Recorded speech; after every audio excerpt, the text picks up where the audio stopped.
সাহস নাই।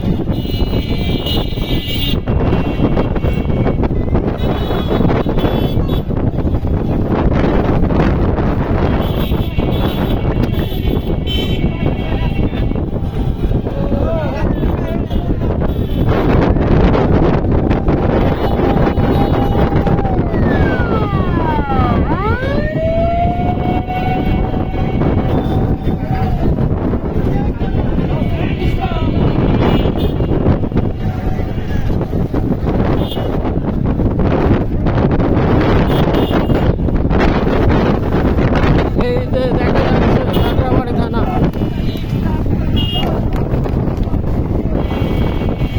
গত 20 বছরে অসংখ্য মায়ের বুক খালি করা হয়েছে এখানে। অসংখ্য মায়ের বুক খালি করা হয়েছে। আজকেও অসংখ্য লোক অসংখ্য ভাই বোনকে বিদায় দুনিয়া থেকে বিদায় করে দিচ্ছে, শুধু কোনো নির্বিচারে গুলি ছাড়ে। এটা সাক্ষী আমি। আমার জীবনে এত লাশ, এত গুলি, এত ইনজুরি, এত রক্তপাত কখনো দেখে নাই, কল্পনাও করতে পারি নাই দেশে এমন পরিস্থিতি। কার জন্য, কিসের সাথে এত গুলি, এত লাশ ফালানো হইল? সে তো চলে গেল, সে তো দেশ ছেড়ে চলে গেল। এই লাশের দায়ভার কার কাঁধে উঠে দিয়ে গেল? এই যে যাত্রাবাড়ি থানা। আজ সারাদিন গত 5 তারিখ থেকে 17 তারিখ থেকে শুরু হয়ে এইখানে যত অন্যায় অবিচারের সবচেয়ে বড় মহড়া হয়েছিল এই যাত্রাবাড়ি থানা। আজ যাত্রাবাড়ি থানা দাও দাও করে চলতেছে।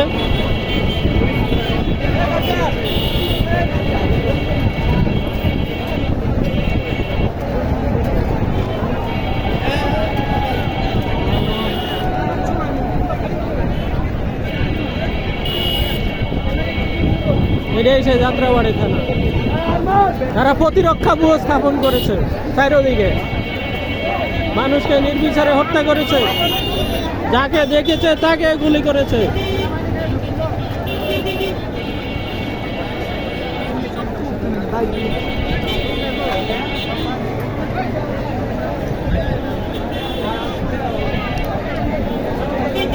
লাশের উপর লাশ।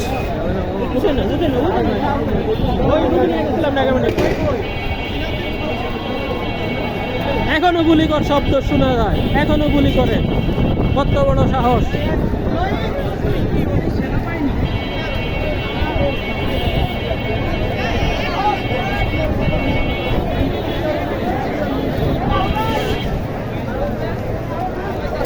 উঠেন না, উঠেন না, সাহস নাই, সাহস নাই, সাহস নাই, সাহস নাই।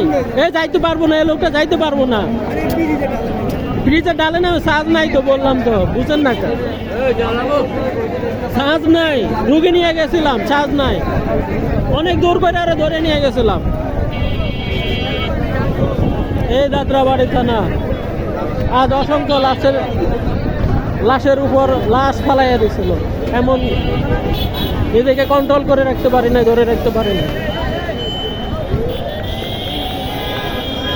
এখনো সারা দেশ থেকে অ্যাম্বুলেন্সে করে লাশ আসতেছে, ইঞ্জুরি আসতেছে, লাশ ঢাকা মেডিকেলে গেছিলাম তোকে নিয়ে।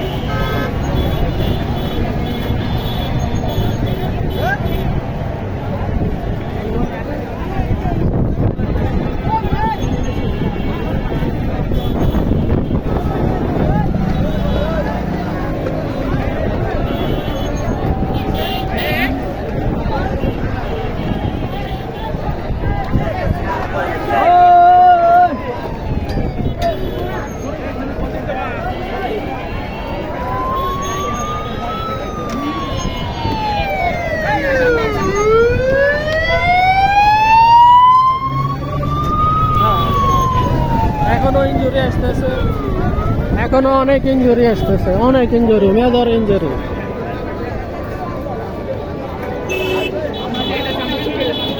এত রক্তপাতের বিচার, এত মৃত্যুর হিসাব কে দিয়ে যাবে? সেই তো চলে গেল, খুনি হাসিনা তো চলে গেল।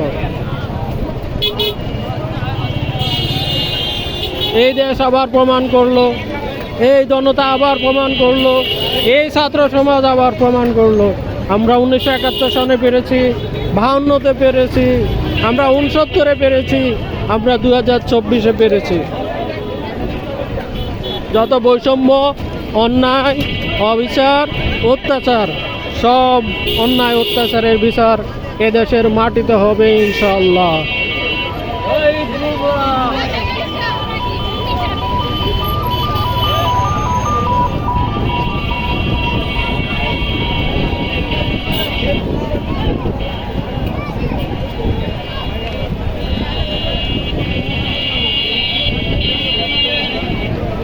তোমার আমার ঠিকানা পদ্মা মেঘনা যমুনা, তোমার আমার ঠিকানা রাজপথ ছাড়া আর কিছু না।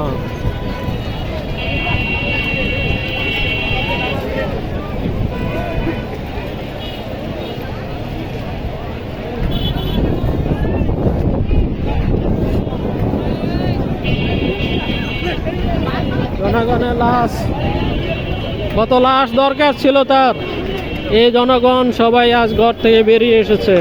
লাশ কত পালাবি, এই দেশে কত কোটি বুলেট ছিল, তার থেকে তো বেশি জনগণ ছিল। অতএব এটা কি স্মরণ করা ছিল না? এটা কি স্মরণ করার দরকার ছিল না? শুধু লোহাহা আর মেট্রো রেল আর বিটিভির জন্য কান্না করস, জনগণের জন্য কান্না করার সুযোগ হইল না?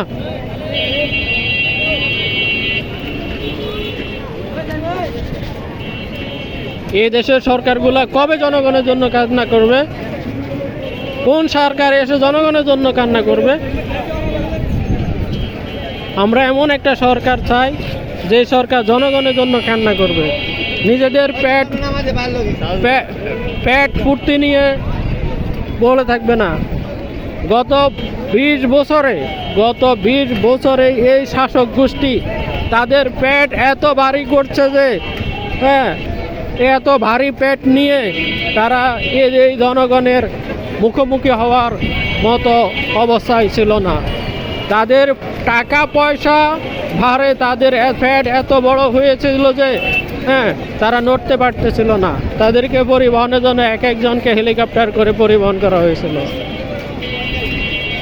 গ্রাম থেকে শহর, ওয়ার্ড থেকে গ্রাম পর্যন্ত একটা ওয়ার্ডের ফাতিনাতা ওয়ার্ড ক্ষতিপূর্তি কোথা থেকে পেল সেই এত টাকা?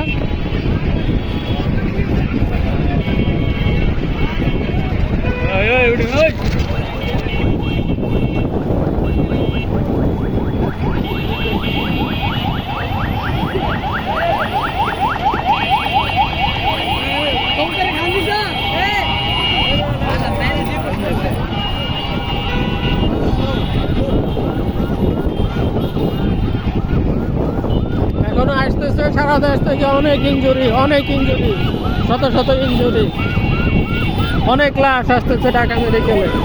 আমার অনেক চেষ্টা করেছি ঢাকা মেডিকেলে প্রবেশ করতে, কিন্তু আমার সাহস হয়নি। এত রক্ত আমি আর কখনো দেখিনি, জীবনে কল্পনা করিনি। কে দেবে এত রক্তের হিসাব? 1971 সনে আমরা কত লক্ষ, 30 লক্ষ শহীদের বিনিময়ে স্বাধীনতা অর্জন করেছি আজকের এই দিন দেখার জন্য, আরেকটা স্বাধীন দেশ পাওয়ার জন্য। কি দোষ ছিল আমাদের? কি দোষ ছিল ছাত্র সমাজের? নির্বিচারে গণহত্যা করে একই দিনে 200 ছাত্র সমাজকে, যুবক, কিশোর, শিশু পর্যন্ত তোমাদের বুলেটের আঘাত থেকে রেহাই পায়নি।